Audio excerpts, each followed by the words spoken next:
আসসালামু আলাইকুম, সবাইকে স্বাগত জানাচ্ছি নিউজ ইনসাইটে। 10 মাসে ৩,৫০০ খুন, ৪,০০০ ধর্ষণ এবং ৮০০-র বেশি অপহরণের ঘটনা। এরপরও সরকারের পক্ষ থেকে সাফাই দেওয়া হয়েছে যে অপরাধ প্রবণতা স্থিতিশীল রয়েছে। মানে যারাই ক্ষমতা যান তাদেরই কি মস্তিষ্কে বিকৃতি ঘটে? এতগুলো খুন, ধর্ষণ এবং অপহরণের ঘটনার পরও কি আপনি বলতে পারেন যে এই পরিস্থিতি স্থিতিশীল বা একরকম স্বাভাবিক বলার চেষ্টা সরকারের পক্ষ থেকে, ডক্টর মোহাম্মদ ইউনূস সরকারের পক্ষ থেকে আমরা সেটাই দেখলাম।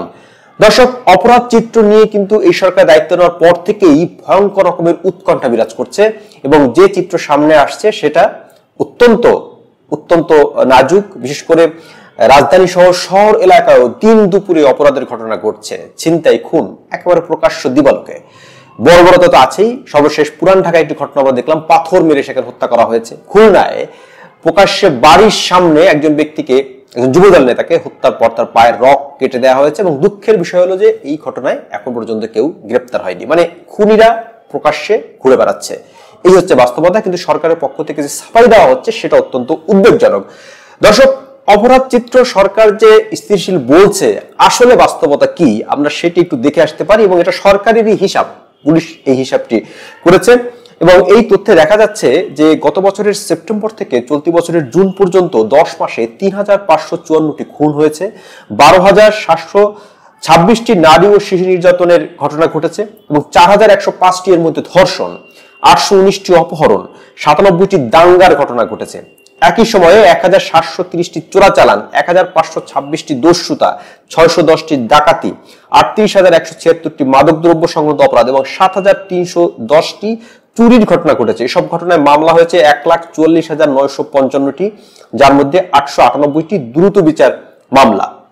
এবং এই ঘটনার পর প্রেস উইং থেকে প্রধান উপদেষ্টার একটা বিবৃতি দেওয়া হয়েছে। সেই বিবৃতিতে বলা হয়েছে গত 10 মাসে বড় ধরনের অপরাধের প্রবণতা স্থিতিশীল রয়েছে। মানে বড় ধরনের প্রবণতা বলতে আমরা আসলে কি বুঝি, এটা যদি একটু প্রেস উইং থেকে আমাদেরকে বুঝিয়ে বলা হতো।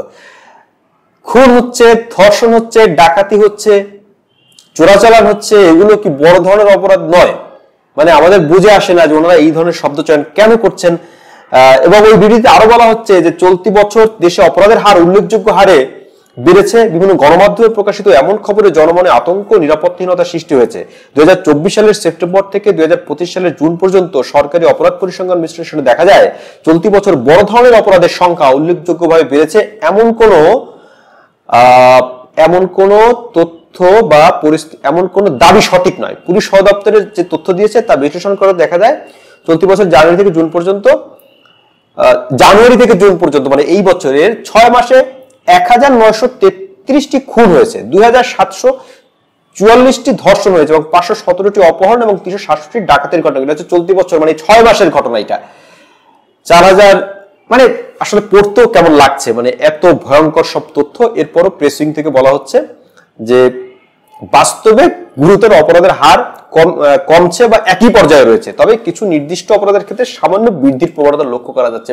দেখুন, এই ভয়ঙ্কর অপরাধ চিত্রকেও কিভাবে জাস্টিফিকেশন দেওয়া হচ্ছে, যৌক্তিকতা প্রমাণ করার চেষ্টা করা হচ্ছে যে এই অপরাধগুলো স্বাভাবিক এবং এটাকে তেমন একটা আমলে না নিলেও চলে। এর আগে আমরা দেখেছিলাম যে একজন স্বরাষ্ট্র সচিব তিনি বলছেন একটা খুন তো হতেই পারে। আমি যখন এই ভিডিও করছি তখন আরেকটি খবর গণমাধ্যমের সামনে এলো, সেটা হচ্ছে পটুয়াখালীতে একজন প্রবাসীর স্ত্রীকে তার বাড়ি থেকে স্বর্ণালংকার, টাকা পয়সা নিয়ে যাওয়া হয়েছে। আত্মীয় স্বজন যারা ছিলেন ফ্যামিলিতে একটা রুমে নিয়ে গিয়ে ওই নারীকে কয়েকজন মিলে তাকে ধর্ষণ করেছেন। আরো কিছু পরিসংখ্যান আসলে একটু দেখি, না দেখলে পরে এটা বোঝানো যাবে না যে পরিস্থিতি আসলে কোন দিকে যাচ্ছে। 2024 সালে ধর্ষণের ঘটনায় মামলা হয়েছে ৪,৩৯৪টি এবং 2023 সালে ধর্ষণের ঘটনায় মামলা হয়েছে ৫,১৯১টি এবং 2022 সালে মামলা হয়েছে ৬,২৩২টি। মানে মোটামুটি ৫,০০০-এর ঘরে আছে এই ধর্ষণের ঘটনা। খুনের ঘটনাও একই মাত্রায় আছে। ফলে ওনারা যে স্থিতিশীল বলছেন, তার মানে গত বছর যদি ৪,০০০ খুন হয়ে থাকে তাহলে এবছরও ৪,০০০ খুন হবেন। মোটামুটি খুন খারাপের যে চিত্র বা অপরাধের যে চিত্র আমরা দেখছি সেটা এরকমই চলবে। এখন এই সরকার তো বলছে তারা যে শেখ হাসিনার সরকার বা আগের সরকারের থেকে ভালো, তাহলে সেই শেখ হাসিনার সরকারের আমলের মতোই অপরাধ প্রবণতা ঘটছে এবং আপনারা বলছেন স্থিতিশীল আছে। এটা বাস্তব। এই সরকার দায়িত্ব নেওয়ার পর একটা বড় চ্যালেঞ্জ মোকাবেলা করেছে, আইন শৃঙ্খলা বাহিনীকে পুনর্গঠনের একটা প্রয়োজন ছিল। কিন্তু এখন তো 10 মাস হয়ে গেছে, এখনো পরিস্থিতি এরকম কেন? এখনো প্রতিদিন খুন ধর্ষণের ঘটনা ঘটছে।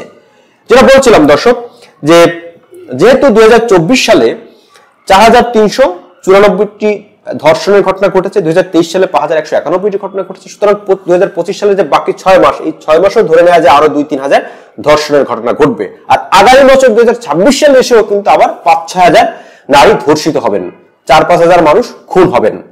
মানে এই চিত্রই কি চলতে থাকবে?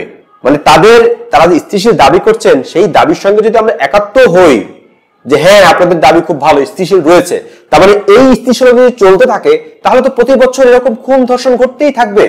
এবং আমরা জানি না কে খুন হবেন, কে ধর্ষণ হবেন, আমি আপনি হতে পারি, সেই তালিকায় থাকতে পারি, কোনো মানে অস্বাভাবিক কিছুই নয়। তো সরকারের পক্ষ থেকে যে স্বাভাবিক করার চেষ্টা, আমরা বলবো যে অপরাধ প্রবণতার এই চিত্র সরকার নিজেই তুলে ধরেছে, পুলিশ বাহিনী তুলে ধরেছে। এই প্রবণতা তো খারাপ যে আপনি একটি জিনিসকে যৌক্তিক করে তুলছেন। 4,500 খুন হচ্ছে বলছেন স্থিতিশীল আছে, 5-6 হাজার নারী ধর্ষিত হচ্ছে বলছেন যে এটা ঠিকই আছে।